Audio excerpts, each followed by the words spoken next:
Usahay manggod, kinahanglan nato sad magpahimangno nga bisan og puno ta sa kalisod, we should still take time to appreciate the peace that nature brings.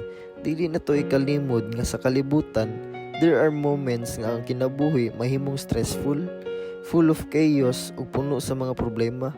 Pero if we take a step back and observe the beauty around us, ang hangin nga fresh, ang dagat, ang mga bukid, or even the simple silence sa paligid, we can find a sense of peace that no amount of stress or pressure can take away. Kay kanira jud ako ni-realize ang nature manggod nagahatag nato og reminder na life doesn't have to be complicated.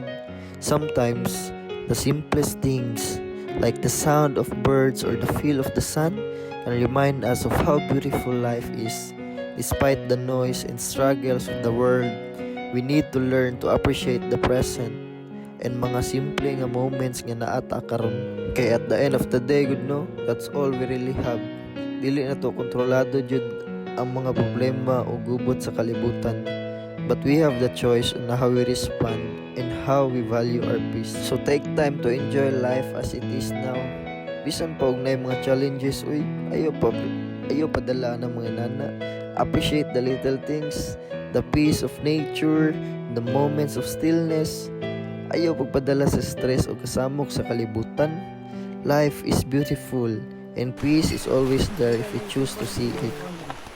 Remember na ako.